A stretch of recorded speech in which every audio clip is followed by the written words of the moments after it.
as you've pivoted from, well, not totally pivoted, but you're doing this stuff with the wellness and health stuff. What has building that brand been like for you?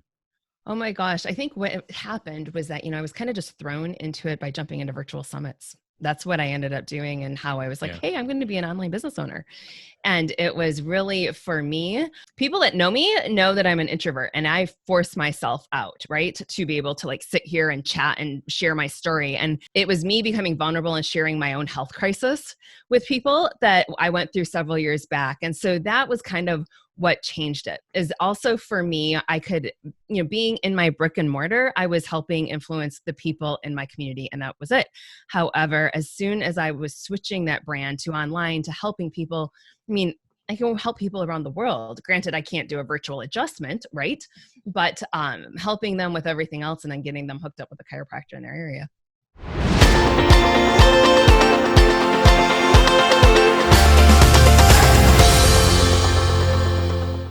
All right, doctor, welcome to the show. Thank you for being here. Thank you for having me. Yeah. So here's how you can repay me. Give me a back adjustment.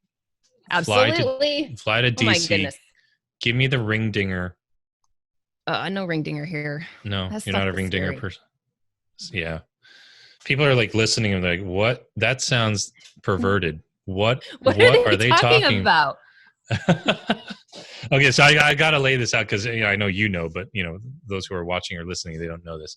So a ring dinger is, guys, when you go to a chiropractor, and it's this whole thing online now, which it's fascinating. We'll talk about that in a second because the marketing is just crazy, right? The whole world. And they put this thing around the bottom of your jaw while you're lying down, and they just basically pull your head out of your neck, and you feel it apparently all the way down. And it's like something out of a death movie. These bodies like flying. Yeah. Yeah. And then they just look dead. And I know this because while, the world was in quarantine, all I did, as you know, was go on YouTube. Somehow I came across chiropractic videos where I love cracking things. I do that all the time to myself. Probably not good. And I became completely infatuated by the online YouTube celebrity chiropractor. Started watching hours and hours of people getting cracked.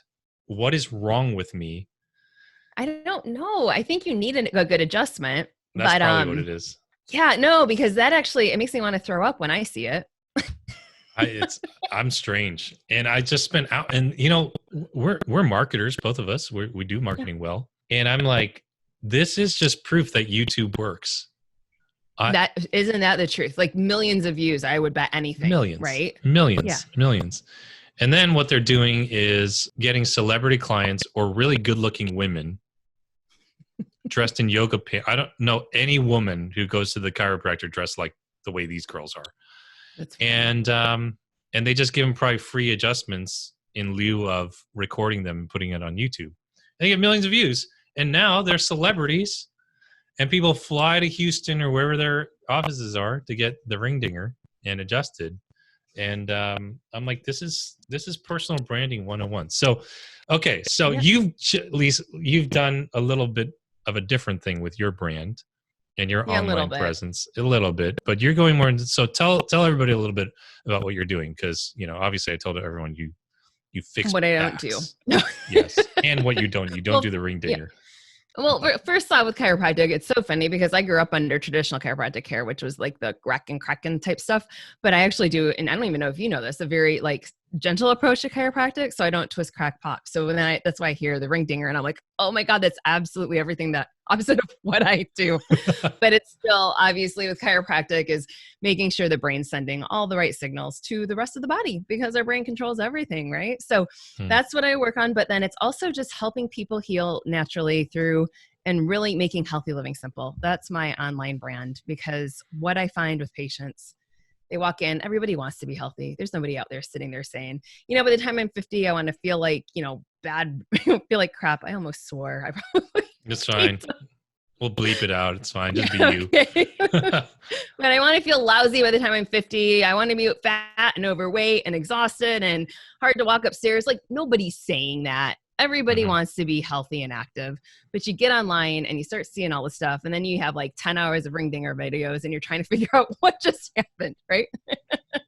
So I'm here to make healthy living simple. That's awesome. We'll get into that because, but well, touching on that, do you feel like with all of these people online, YouTube, Instagram especially, that there is an increase in level of awareness of health? And do you feel that way as a professional? Yeah, I've been in practice now, 15, 16 years. There's been a huge transition on just the patients that I see. People want natural options now. I think people don't necessarily want to come in with a list of medications. My elderly people coming in there and the ones with, 1 to 2 pages of meds.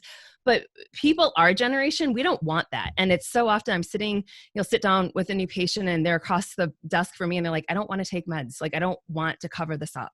So I always just tell people, like, do you have a headache because you're low on Tylenol in your blood? No, right? It's your body gives you symptoms to let you know something's going on. You have a headache, there's probably something going on. It's interesting because, we talk about, in the personal brand space, usually we're all going to be in one of 3 areas, like health, wealth, or, relationships. And so you're obviously in the health space. And growing up, I was never health conscious. I had a high metabolism, so I was always skinny. And I was skinny fat is what they call it, right? And I was probably right. And like 10 years ago, I went to my doctor.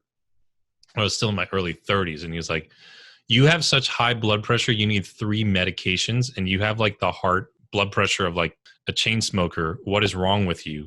That didn't even motivate me, right? Wow. I mean, I took the medicine and went down, but it was my job. I was just too stressed out. But now I'm much more conscious of it, for ulterior motives. I can get into that in a second. But following all these people on Instagram and YouTube, and there's like a plethora of beautiful people, right? When we were growing up, you just saw them in magazines and on TV. Now they're on your phone, all depending on who you follow.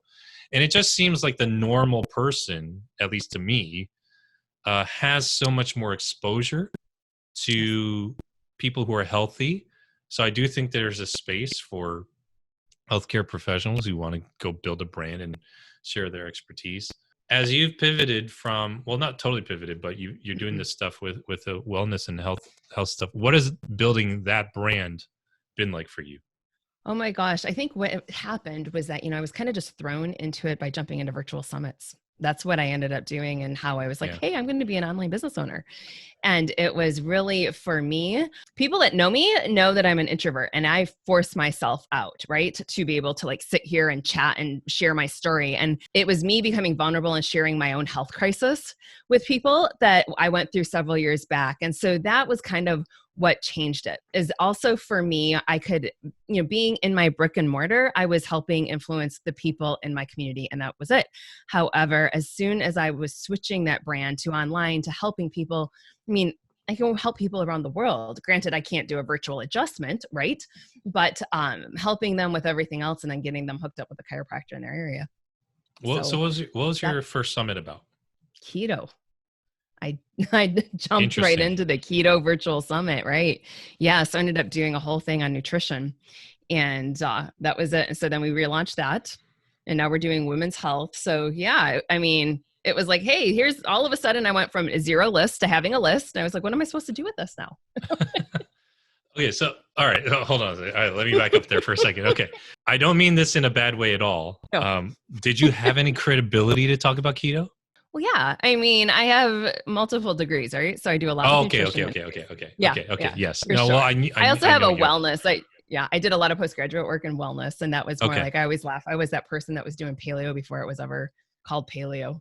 I was CrossFitting before it was cool. You know what I mean? Like, I did all the things. It's something also, chiropractors, I will say, they, as much as they will call us crazy, like we probably are, but we did these things before anybody else did them, right? Like, I was not eating processed food, and now, you know it as paleo, and I was doing high fat, low carb. That's known as keto now, right? Like, I ask that because I think a lot of people who are in the health space, I'm glad you're credentialed.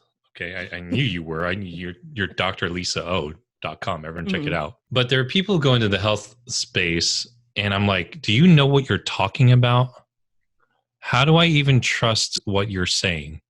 You know, do you have Right. like, that's the one place where I do want some degrees, Mm-hmm. you know, in letters in front or behind your name. Yeah. Um, And that's why I did Healthy Living Simple, was because so many people were out there touting information they had no idea of.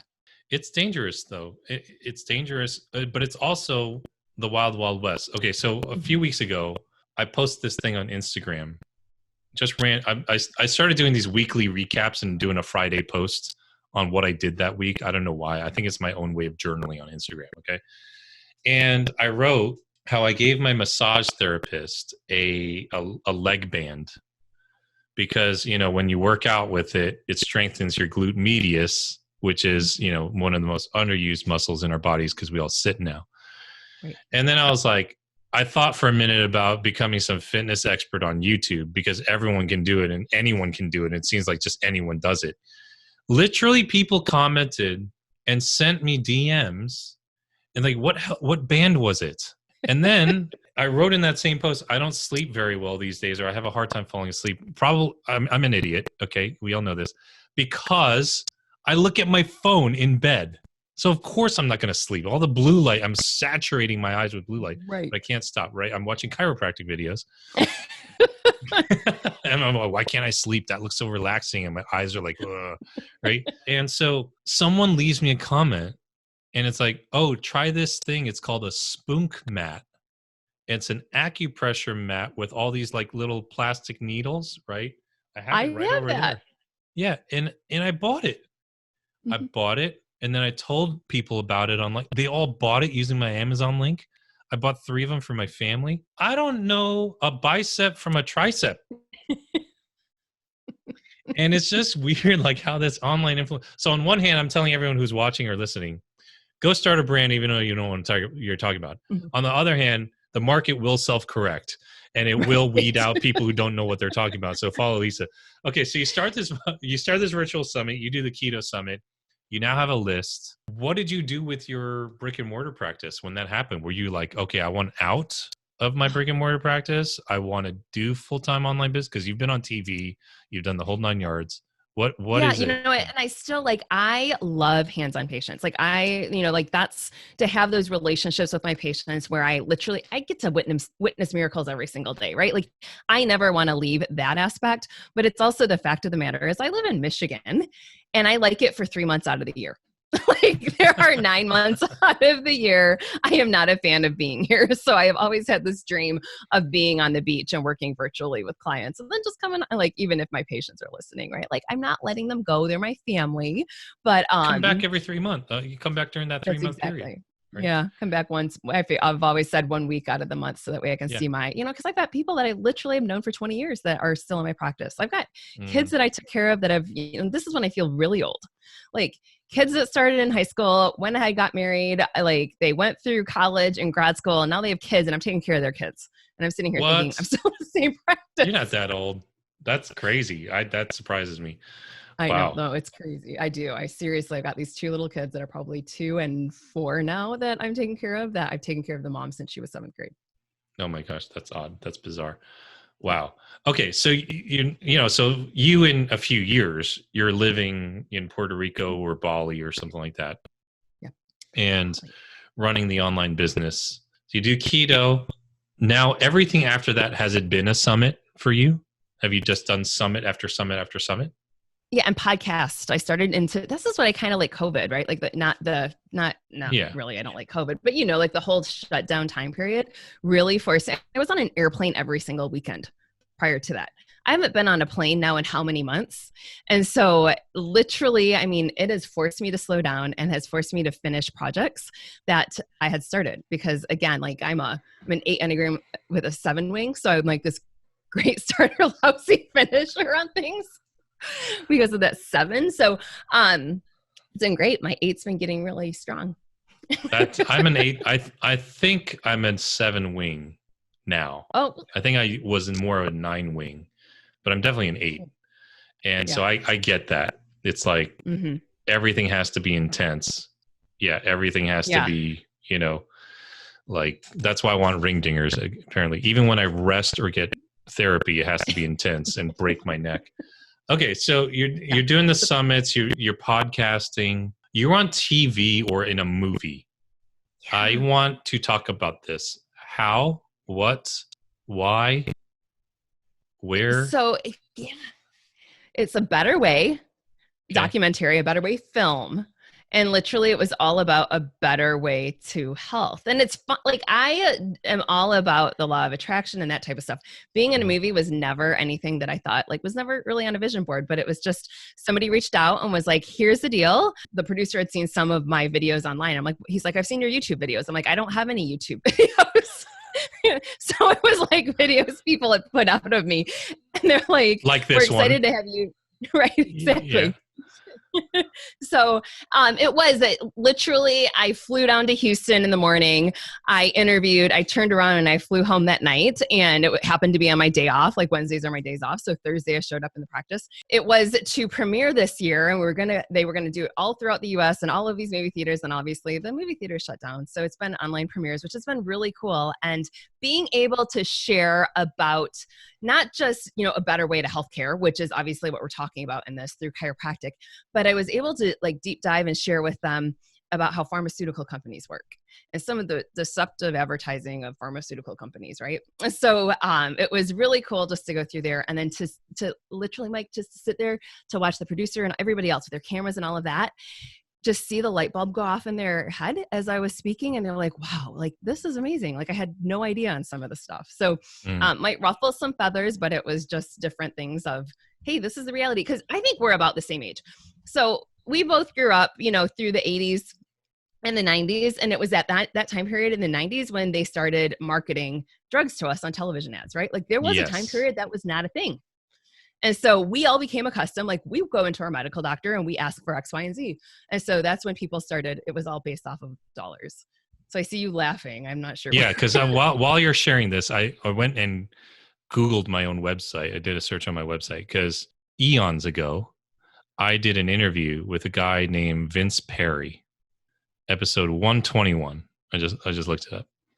And he runs a branding company, or he did, in healthcare, and he branded Lipitor, Colgate, Total, Botox, I'm reading it, Prozac, Dove, soap, and Advil. And I don't know why I interviewed, he pitched me on the interview, or his team did, and I just thought this is fascinating because I'm not in that space, but it's still marketing and branding. And I remember like we went at length talking about Advil. And I'm like, yeah, man, that stuff's like candy to me. I pop that stuff like Skittles. It's too much whiskey. I have this whole, a thing. And so when I was in my mid-20s, I was dating this girl, and she was a pharmacy student in New Jersey, right? So she knew all the drugs. And I distinctly remember this. We go into a CVS or something, and I'm like, I have a headache. And I didn't drink back then, but I just had a headache. And she's like, oh, you just need ibuprofen. I was like, no, I need Advil. She's like, they're the same thing. I was like, what are you talking about? I need Advil. Like, they're the same thing. So she walks me over to the aisle and she's like, look, they're the same thing. You read the label? I was like, yeah, but I want Advil. It's $5 more than the CVS ibuprofen. I was like, no, I want Advil though. It's like branding, right? Right. Like, why?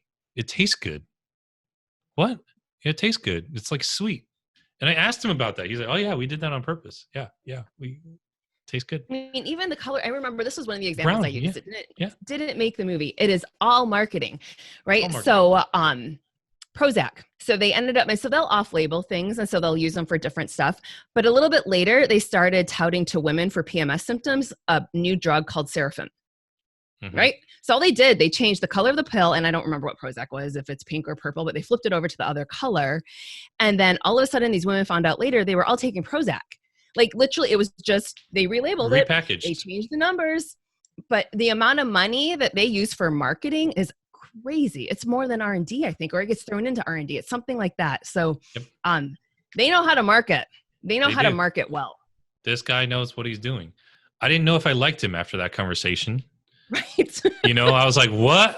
I don't know if I like this industry, but someone's got to do it, and he did it. Here's what was really interesting about just my takeaways from what I remember about that conversation. Those drug companies are marketing and branding things because people are purchasing their products to recover from loss rather than step into a greater aspirational gain, which is, I think, a challenge for many who are in the health and wellness space, even counseling or relationships, right? Relationships, right? I had Susie Miller, my old, relationship counselor, on the show, a while back. Man, I called her when my marriage was going down the tubes. Like, there was a loss. Right. Back when we got to like kind of, par for the course, I'm like, oh yeah, we're done. We're going to take some time off. Because we just didn't want to, we just wanted to recover the loss, that rather than step into this more aspirational gain. You're more kind of into that space there. You're taking people into an aspirational gain. What has been working for you there, and what has not worked? Is there anything that surprised you as you've marketed these things there? I always think, because I'm that person that wants to be healthy, and realize a lot of people that, just that goal, it's too lofty. Right. Or Yes. I think that was the point for me. I had patients that were like, you are up here. We don't want to be up here. We're okay here. And it was like, okay, so now I'm always like, well, what can't you do, or what do you want to do better? Right. Like, so that was my thing, because I am that person that I want like perfection, but I know it's, I feel like I'm constantly striving for that, and it's so hard, but and it's also, I think what I have found is when people finally get that diagnosis that scares the bejesus out of them. And that's when it's time to flip. Right. And so I'm still that person that's like, well, I don't want that diagnosis. I don't want that to be to be my motivator to change. But so many people, like, they have to wait until that diabetes diagnosis or that high blood pressure diagnosis. Right. Like, but then even for you, like, it was like, hey, it really wasn't. Give me pills. Mm-hmm. That's what it was. Give me pills. I'm not going to run on the treadmill. I hate running. Give me pills. I'm too tired to work out. These are all the things that I said. I do think from a marketing and branding standpoint, there is a blend between those two things. I think if you're in the wellness space, you can never just be completely aspirational, because you have to hit the pain point. Apparently, if you sell drugs, you just have to focus on the pain point. That's it, because people just want relief. Addicted. Yeah, get them addicted, right? So it's interesting you mentioned that, because I think marketing and branding in the aspirational space is very fascinating to me. These days, I'm in that space. People come to me, yes, because they want to fix a problem. But most of the people, most of the people I work with these days are people who are trying to start a business. It's more aspirational than it is, I hate my job and I want to start something new, right? I mean, there's an element of that. That's not going to carry you all the way through. They want to live life on the beach, or whatever that free life looks like. But I am very aware, I think you put it really well, that sometimes we set it too lofty. I remember maybe about a year and a half ago, I called this guy I know, Jeff McMahon, who's been on the show. He's a fitness trainer, personal trainer. I called him. I was like, hey man, I want to work out. I don't feel like I'm sticking with my workouts. I'm not working out that much, and he asked me a very honest question. He's like, why do you want to work out? And I'm like, oh, I have high blood pressure, and I also don't feel confident in my body on stage when I'm speaking. He's like, what are you talking about? You look fine. Like, I was like, well, I feel like I'm too tall and lanky. I don't feel centered, right? Look, that was not the truth. Okay, that's not really why I wanted to work out, right? So we tried the workouts for a little while, and then they were just too painful. Like, he had me do all sorts of crazy stuff that was really good for my heart. Guess what? I can't see my heart in the mirror in the morning. Right? Okay, so I'm going to give it really honest. Too bad all of you are listening, so you know the real me, right? Mm-hmm. So then a few months later, a gal joins my mastermind group, Christina Hoyer, who's amazing. And she's talking to me about my nutrition and health, because we were on a mastermind retreat together, and she saw how I actually live. She said, hey, come over. She's a young girl. She's mid-20s or something like that, right? He's like, come over here. Come here. Sit. She was a Navy swimmer and all the things, right? And she's like, we need to have a serious talk, because I've seen how you live for like the last 3 days. This concerns me. I care about you. So I worked with her. I hired her to be my nutritionist, and get some of this under control. Not my physical trainer. And she asks me, so what's motivating you? Like, why are you doing this? Like, why do you want to do this? And I interviewed her on the podcast before, so everyone knows this who's heard the interview. I said to her, you know what? I'm just gonna be really honest with you. I'm not gonna lie like I did the other guy. I just want to look good naked. And she just starts cracking up, right? Just cracking up. It's like, what? I was like, yeah, if you can make me look like Ryan Reynolds in Deadpool, I will pay You're you like, any I'm in. amount of money, right? Yeah, I was like, and she's like, okay, we'll just call it Operation Look Good Naked, Mission Look Good Naked, Mm-hmm. right? And it was all like, why? It's like, well, if I happen to date somebody, I don't want to feel embarrassed, if something happens, we go somewhere nice and whatever, you do things. And I just want, and it was the most honest answer I've ever given to somebody like that. Now, that's not a pain point. It's an aspiration, but I also, I don't want to feel It's embarrassed in reality. my body. It was real. And I think we My have to start there. One of my instructors with my wellness diplomate always said, like, for people, if they're like, well, I really want to eat X, Y, and Z food, he's like, go ahead and do that. Like, eat chocolate, whatever it is. He's like, get naked in front of a mirror and eat that chocolate and see how you feel. That's amazing. Oh my gosh. It's a funny space because, I see people who post lots of inspirational content. Mm-hmm. The universe is working in your favor. Blah. That's wonderful. But like, show me the problem. Right. Like, or understand the problem. And she'd be like, well, you can eat Dunkin' Donuts if you want to. That's fine. And then she would just re-engineer my program based on like my habits. She's like, it's great that you're working out. That because you don't sleep, your muscles aren't growing, right? I was like, oh, freak. She's like, yeah, so you can go hit the weights for an hour. But since you're sleeping 4 hours, it basically negates all that.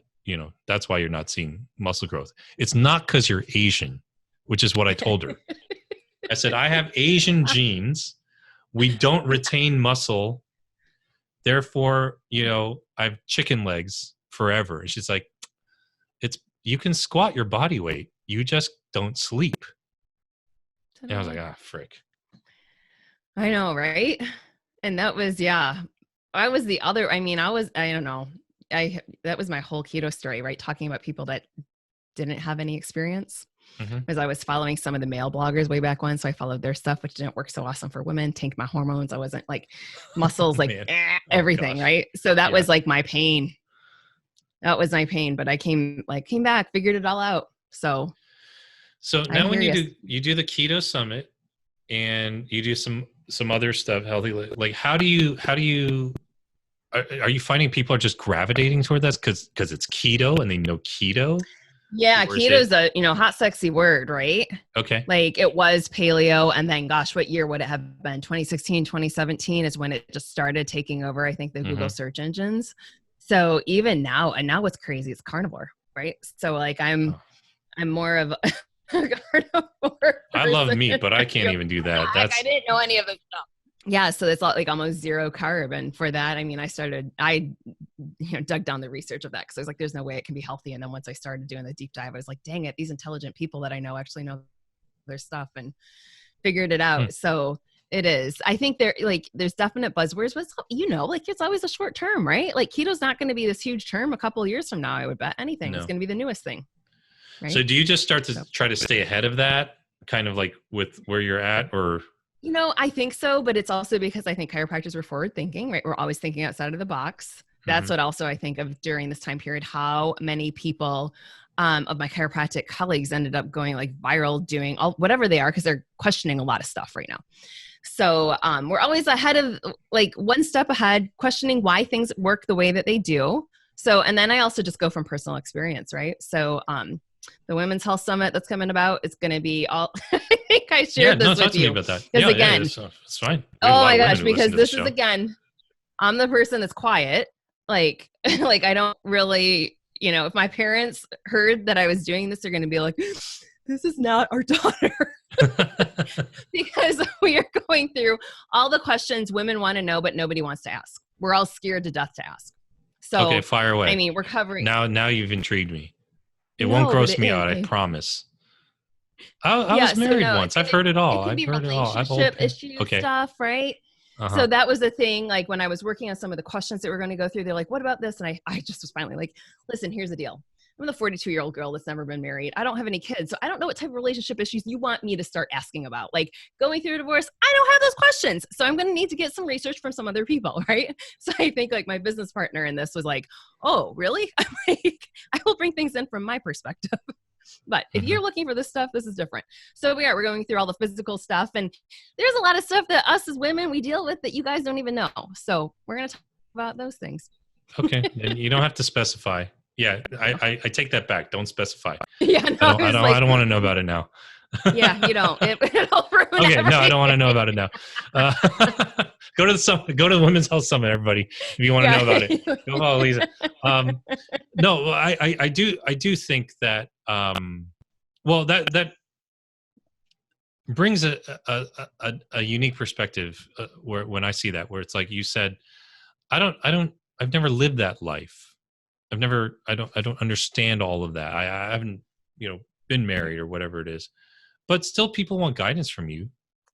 So what do you do there? Do you just bring in people who can speak to those issues? Do you just do research? Do you realize that it doesn't matter what really the issue is? There's usually a more common underlying matter. How do you navigate that?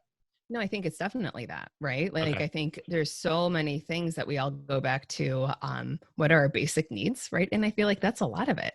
So many of us it's whether, I don't want to even say low self-confidence, but what's the other word? It's like the fear, I don't know, like fear of not enough regardless. Yeah. I was going to say fear of not being loved, but I think it's unworthiness, not enough, but that underlies everything. So, I do get like the summit isn't just me. I'm finding the best experts for all of these different things. And we build out the questions together, and we just have some really like rocking interviews on that. And so, these women that are watching the summit don't have to watch every single one. They'll tune into the presentations they want. But that's where I just think we need to have that space. We need to have a safe space where we can find answers to questions. And again, from reputable sources, right? When you market something like that, like women's a broad topic. It's a broad demographic, right? It's do you intentionally gear it towards women who are in a certain age and stage in life, or do you gear it towards like, maybe some of the issues they're facing, or how do you look at that from a marketing standpoint?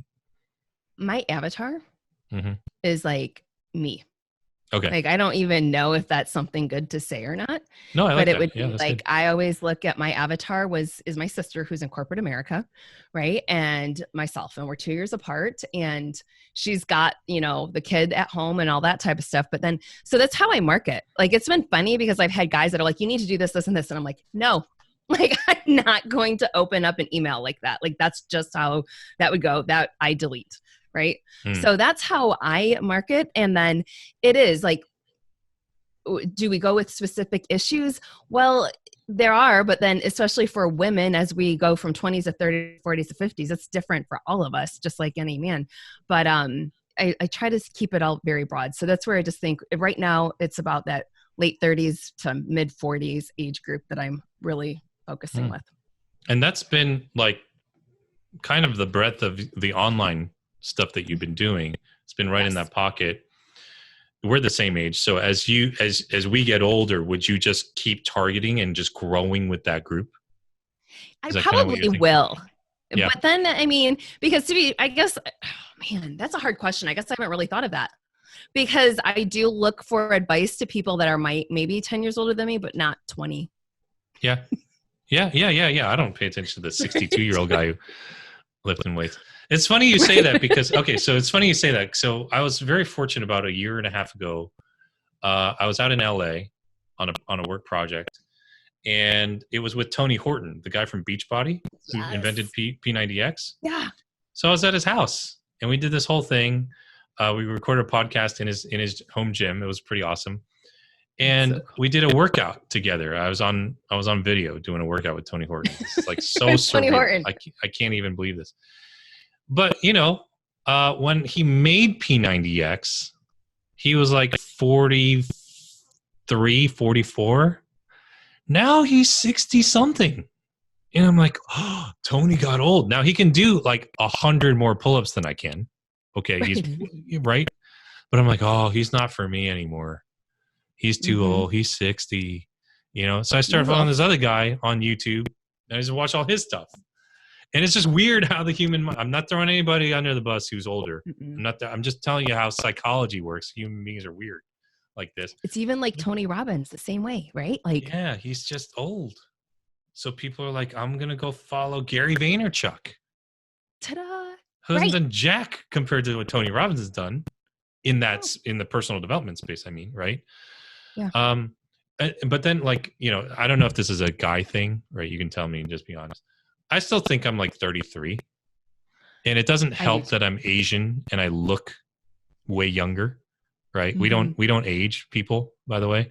I'll look like this until I'm 59, and then the That's day I awesome. turn 60, when I turn 60, I'll shrink a foot and I'll look like I'm 82, right? So that's what'll happen, right? So I follow like this guy online, Jeff Cavalier. He has got this insanely huge YouTube channel. It's like 10 million subscribers, called Athlean X. I should get him on the show. Um, and he has some videos about like what to do after you're 40. I'm like, I don't even watch those. I want to watch the videos with the 20, and I don't realize I have depleted levels of testosterone and all that stuff, because I'm like, oh no, I'm like 32.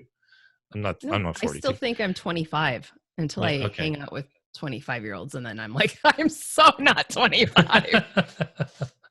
Well, But that's where I just think of like, then I was graduating from I was opening up my practice at that point. So I still, in my head, I still think I'm like the new person on the block. And then I have these doctors calling my practice for advice. And I'm like, why are you calling me? Like, we're just starting out. Can you give us some ideas? I'm like, no. Um, I want to kind of wrap a bow on this with okay, energy. Talk to me about energy, like when we have all these folks who are building these brands online. You've certainly built yours. You say you're an introvert. That's hard for me to believe, but people say that about me too, because I'm an introvert. So people say that's hard to believe. I would never have guessed that. Yeah. And so with all this talk about health and wellness, and it feels like a more spiritual world to me, to be honest, Mm-hmm. because of all the, the stuff that's online and Instagram and Pinterest quote cards galore, right? It's the new religion of the world, right? Self-help and personal development. It's like the new religion of the world. Are you seeing clients or even your colleagues who are doing this kind of work as a personal brand? Are you seeing people more gravitate towards energy, like their personality and how they show up, or is it their content? Ooh, that's a point. I think it's a combination of both, right? Like it's their content, but people are very much trying to keep the positive, like energetic flow, if that makes sense, Mm-hmm. right? Because I think there's definitely something about the law of attraction where these people that are building good businesses tend to have a good outlook on life. You know what I mean? I don't think the Yeah. person that's like, I'm not sure if that's what you're asking, but in that perspective, it's not the negative Nelly that tends to be having this great success when they're complaining about how horrible their life is online. Yeah. It was just kind of a question that popped in my head, because you have great energy, right? And like, I love that you mentioned the law of attraction, because I believe in that. I don't understand the nuances of it, but I do know that like the more and more healthy I try to get, not just physically and emotionally, but even spiritually, I'm finding that I'm like, do I like this person's energy? And there's no other way for me to articulate that right now. It's like, maybe it's a vibe, maybe it's, the aura that they give off. And I'm like, I feel like I say a lot of the same things that other people say. They might not think so. I think that a lot of people teach branding, a lot of people teach copywriting and marketing. And even in the health space and wellness space, a lot of people teach that stuff. But I'm finding that like I'm watching some of these people on YouTube more than others, not just because their content, but it's their vibe. It's this energy, right? Absolutely. No, there is definitely something with that. And I've worked actually with energy coaches. This would sound so far out there. Oh my gosh, tell me more. Up. All Yeah, right, no. yes. No, because I'm I've got doing a that right podcast I'll now. send you. Yeah, I'm doing no, that it right is. now with somebody. Oh, seriously? Yeah, I hired I don't know what to call her. She's an energy coach. I don't Yeah. a spiritual coach. and Yeah. clearing. She mentioned that word. And I'm And not like clearing out, some like, new because age. so much of our programming is done before 7 years old, right? So that's Yes, where I just, yes. yeah. And so for me, I had certain things that just continued to show up in my life that I was like, why is this happening? And she would clear, and she, would be like, okay, so what happened at this point in your life? And I'm like, I don't know. Right. But having to go through and clear through and people are just going to all of a sudden lose all credibility in me at this point because I sound so woo woo. But there is so much science behind it because I even put her on my podcast with it. And she talks, I mean, she was a science teacher who she thought this stuff was so crazy and it completely transformed her life. Right. So, realizing that everything, there's a frequency, right? Like whether it's my computer screen right now or whatever, like everything, like we have protons, neutrons, like everything like that. So I've done a lot of that just to help clear out just certain things. So that's, I mean, yes, there's definitely something there. And I think that's why, because I have always said, you always know somebody that will walk into a room and they light up the room. And you always know somebody that walks into the room and they suck all the energy out of the room, right? Yep. There's more to it than just this physical being.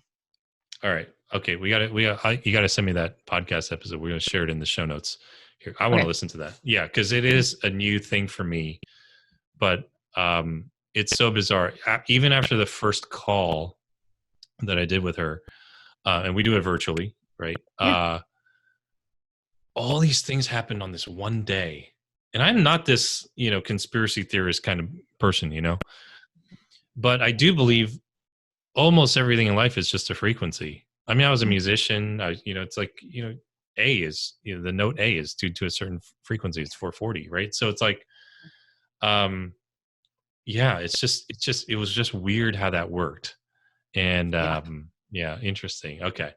All right. This is crazy. Yeah. I could talk to you for like an hour. This is, I know. No, this is fascinating. Just come back. All right. So the Women's Health Summit, we got the Keto Summit. All this stuff is available. We'll let everybody know about it and go to drlisao.com. And of course, drlisao.com. I've got all my health hacks over there. Health hacks. All right. Okay, Doc. Thanks so much for joining us today. This is awesome. Awesome. Thanks so much, Mike. So appreciate you. Yeah.